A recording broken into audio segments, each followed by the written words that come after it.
Hello and welcome to Skytrack's music special. Today I have come to a studio in the middle of the English countryside for an exclusive interview with Duran Duran. Now of course they've been internationally successful over their 8-year career, but now they're launching with a new sound and a new album which is called Big Thing, and they're doing a world tour to promote that. But first let's remind ourselves of the earlier Duran Duran sound. Welcome to the show, Nick and John, and thank you for taking time out from your rehearsals to speak to us. Now, if I can take you back a little way, of course, Duran Duran were always synonymous with glamour. Did you set out to enjoy the old pop-star lifestyle? Yeah, well, I think that's where we were coming from. We were coming from the kind of glam rock era of Brian Ferry and David Bowie, and that was kind of how we were attracted into that aspect of the business anyway. I think we always kind of, you know, we used to wear makeup when we played gigs very, very early on. We kind of saw ourselves as a bit of a glam rock band. What about the lifestyle, though? The whole, you know...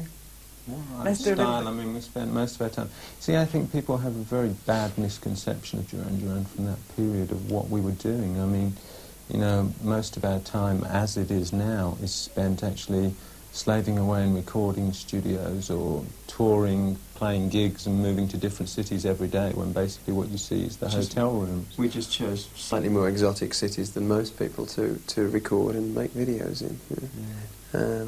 I mean, given the choice, you know, obviously, you'd rather be somewhere that you like. What about the way you were packaged, your image?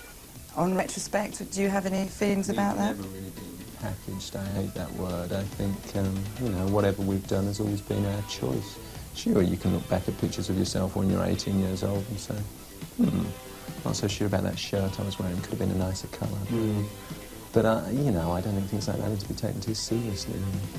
Moving on the floor now, babe, you're a bird of paradise.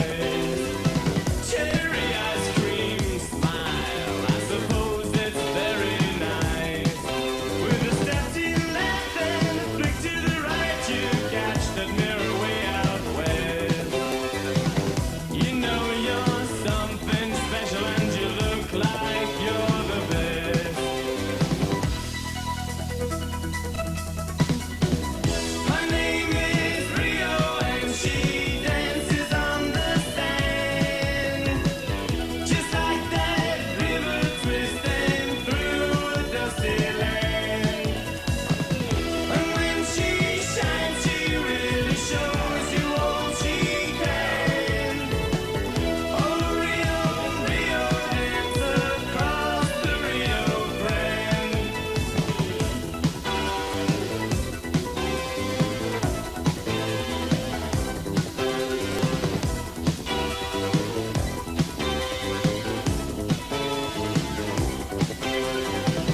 I've seen you on the beach, and I've seen you on TV.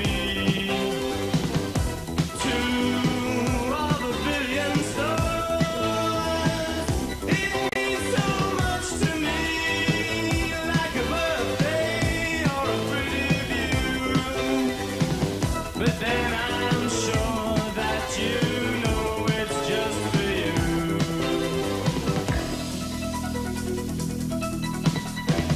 Her name is Rio and she dances on the sand, just like that river twisting through a dusty land. And when she shines, she really shows you all she can. Oh, Rio, Rio, dance across the Rio Grande.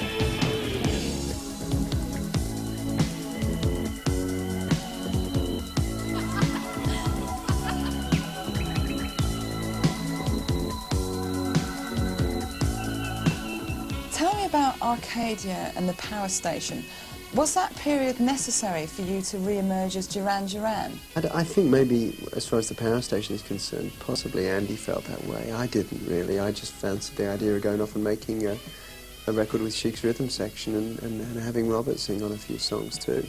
I think Andy kind of got into it and saw it as a way to get out of Duran and make himself more known, you know, which was cool enough. I mean, there's nothing wrong with that. I didn't really see it as a vehicle to get out of Duran. It was just something to do while he got married, you know, and it just kind of went from there, you know, mushroomed into something far more time-consuming than we'd ever imagined. But do you think if you hadn't have followed through with those two projects, then Duran Duran would never have re-emerged again like it has now? Possibly. I think the experiences that we gained from those projects were invaluable to us, really. I mean, both mentally and musically. Just we learned so much from that, from playing away from each other. And then when we came back to work again, when we convinced ourselves that we wanted to work again, it made so much sense. Simon, can I ask, did you, Nick or John, ever think of quitting like Roger and Andy? No. I think we've all got over that point. We all know we've reconciled our minds to each other's differences. We're very tolerant to each other's idiosyncrasies. I think, you know, we want the group to succeed so much that our own private kind of attitudes and egos come second to that.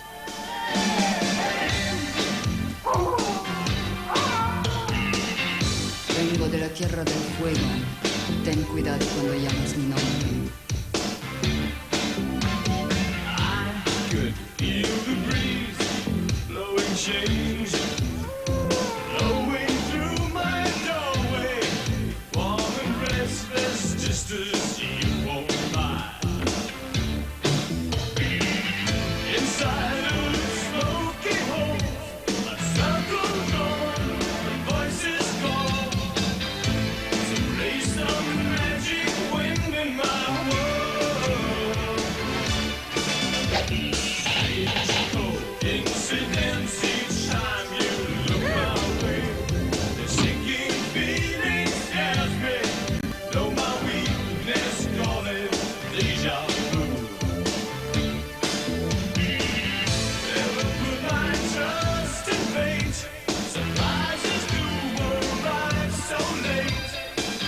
Why should I be surprised by you?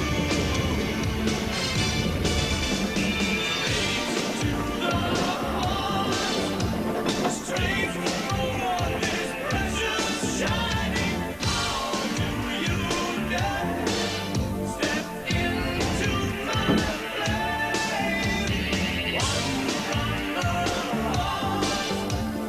One moment is precious shining. How can you steal my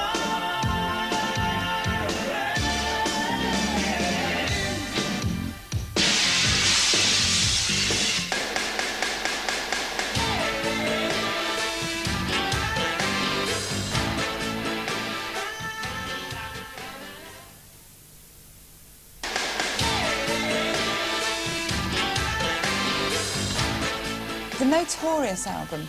What are your feelings on that in retrospect, given that Nile Rodgers, the producer, certainly put his mark on it? Yeah, I think it's exactly what we wanted to do at the time. We'd always said we wanted to make like a white funk album, if you like, and I think we got the best people in to help us along with it, being Nile Rodgers and Steve Ferroni on the drums. It was born out of a lot of confusion as well. I mean, we were at the time we were recording, and then, you know, we'd be having meetings with lawyers, you know, breaking off from studio sessions, trying to sort out what was happening with Andy, what was happening with Roger. It was a very uncertain period, and I think that kind of comes across because half of it works and half of it doesn't quite make it. I think if we'd have just spent longer on the songs, which we were able to do with the new album, and we just kept going over the songs, every aspect of them, the progressions, the lyrics, everything, until we got it right. Notorious, it was just like, quick, let's get the damn thing finished, let's get our pictures on the front, get the name up there, you know. But having said that, I think half of it's successful. So you think probably you let Niall take the lead because you were having all these... Well, no, actually, no. I mean, Niall, in a way, would be the first to admit he contributed to the confusion. He was supposed to start with us in May, and Grace Jones' project ran over, and he didn't arrive until late August, did he? By which time we... songs were written and arranged. I mean, what Niall was great for was that we suddenly didn't have a guitarist. No. And he's pretty good at rhythm guitar, Niall. It's a pleasure to have him on the album. I mean, you know, it's a very one-off record, I think. Yeah. You know, with Like this most album. of us. With this album, we didn't want to go in the same direction. I mean, it kind of suits us to keep changing all the time. The Notorious album had certain problems translating to live. Do you think you're going to have the same problem with this album, Big Thing? I don't think there were, really. No, I was quite happy with that. I mean, they were actually very simple songs. We've had a lot more problems with this album in that there's so much technology involved with it that, you know, we've really had to get on top of it all and get all the machines working right and all the sounds right. Whereas with Notorious, it was just quite straightforward. I mean, everybody just kind of had their part to play. And The only problem was that we'd never really done it before. You know, up until that point, Duran Duran had been the same 5 people. So it was the first time we had to go out and teach a drummer the songs, teach a guitarist the songs, bring in a brass section. It was the first time we'd worked like that, like any solo artist would. But that in itself wasn't a problem. It was just the only way we could go. It's kind of fun, actually, to be able to bring in whatever you need. I mean, now, because there's only 3 of us, we are much more versatile. You know, we have the ability to say, oh, with this album, let's use 2 guitarists or a string section or a brass section or whatever. It came to make this one, Big Thing. And we thought, right, for starters, no meetings with anybody. All we're going to do is write the music and record it. Nothing else. No interviews, no meetings with record company, no management questions, nothing. Just the music. And we stuck to that. As it was in the beginning. Yeah, and yes, because we cut all those things out of our lives, which actually piled up as we let it go, and we had a massive backlog of stuff to get through when we finished, but it worked, and we got a record made. And I think what's important to notice is that this is a complete record. What do you think the audience are going to think of this new direction for Duran Duran? Goodness knows. I mean, obviously we always hope that people, you know, follow where we're going and get into the music. I really don't know. I mean, the album's not out yet, so we were very pleased with how the single's going. I think really you just have to make music to please yourself, though, and which is what we did with this album very much so, and put it out and see what anyone thinks of it. Rather than doing something that is commercial just for the sake of it. rather than trying to contrive something. Yeah, I think by this point we've kind of gone past the point of playing to the market, really. I think we have to stop with this record. We felt we had to stop and take a breath and just do what we felt was right, you know, because trying to predict where your career's going to go, you know, in terms of the market, you know, and your audience, it's just impossible. Crazy, it's ridiculous.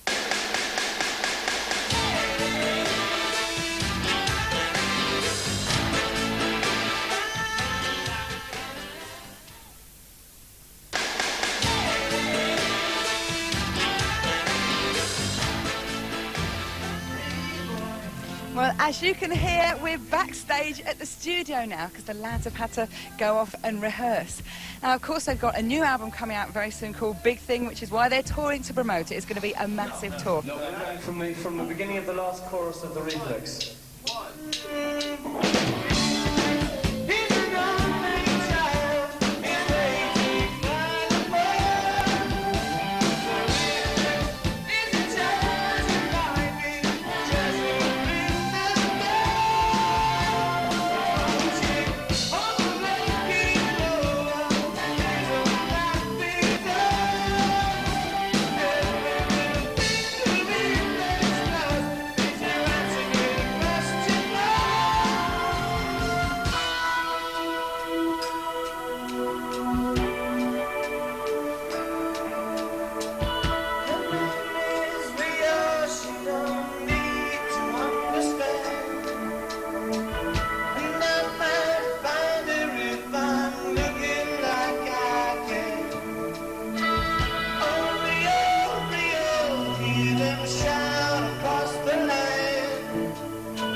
How long is the tour going to be, Simon?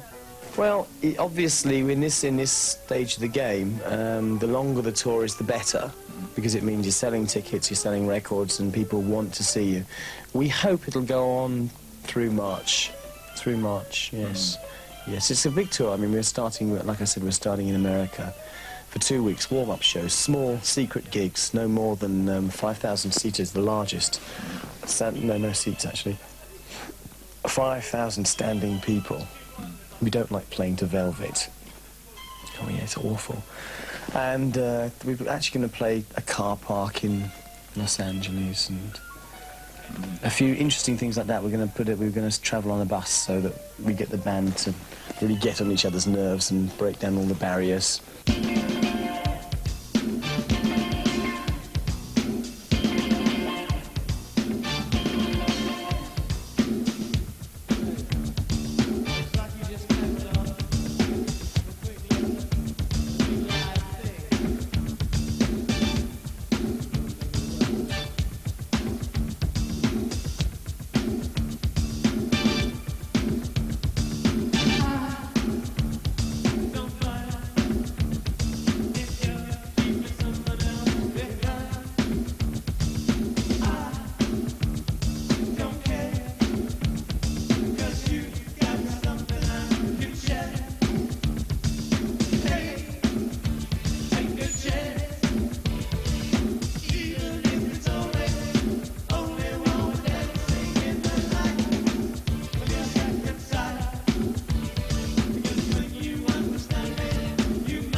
it is a particularly interesting tour for us because not only are we doing those shows, we're coming over to do Europe after that up until Christmas. We've actually got a show in Birmingham, the band's hometown, on Christmas Eve. And after Christmas, we will be going to Moscow and Leningrad. What kind of reception do you expect in Russia? We obviously want to get there before everybody goes there. It'd be nice to see what it's like. But it's a totally different thing, because you're not... Unlike when you say play a show in America, you're playing to people who have bought your records. And there's probably fans there. In Russia, there are no fans. There are no fans because the groups just aren't that famous out there. They are fans of Western music, but there's no Duran fans. And they certainly don't know the songs. So you're really actually going there purely to entertain and let them know what you're about. It's a slightly different approach to the whole thing.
What's it like for you to be doing songs like that, perhaps 7, 8 years old? How do you keep it fresh? It's fun, actually. We haven't done that one for quite a while. We reworked it on the last tour.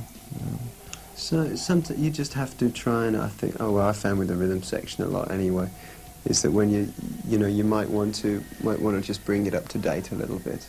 I mean, that's the nice thing about dealing with dance-orientated rhythms, is that there's nothing wrong with change. If you go into many nightclubs, hip clubs in England, you'll hear old songs played over new grooves and kind of revamped and stuff. And I think we've had a fairly open mind to doing that. We've kind of set the whole show up in a very it's everything is 1988. If we do Girls on Film, it's Girls on Film 1988. We don't feel that the band that we have now is really hot and it's playing a very modern style. There's no point in us going back and playing a song from 1983 exactly like we played it in 1983. We'll revamp it and play it as it would be within within the new style that we've established right now.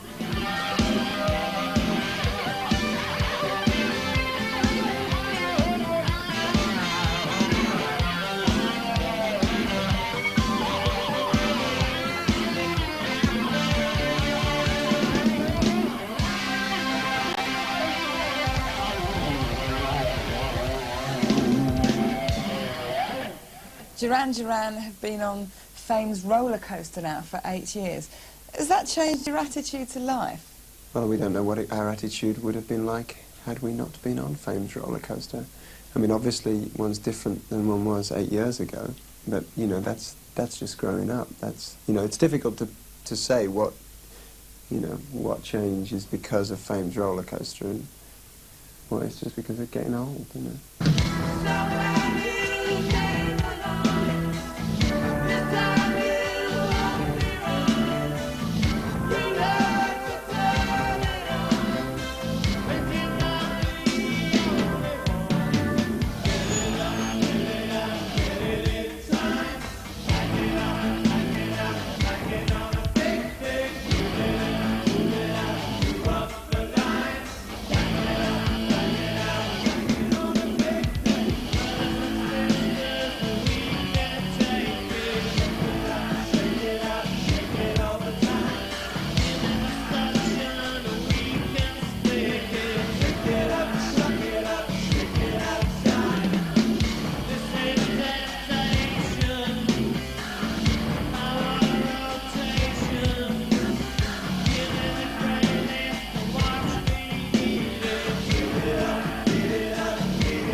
I always wonder, Simon, what is it that motivates people like you? I do. I don't know. I wonder too. I really do. Because sometimes I think this is such a burden to carry. I mean, I'm not trying to make you feel sorry for me. But it is. It is a tremendous kind of thing. Like, I've got to make this band work, and I really want it to. And I feel not so much a duty, but I just feel impelled to do it because I love it, because I'm proud of the group. The group has taken on an entity all by itself. It's something that belongs to all of us, but it also has its own kind of personality. We always talk about the group in the third person, you know, Duran Duran, as opposed to Simon, Nick and John. Yeah. There is a definite outside personality developing now, and I suppose we're kind of married to it. I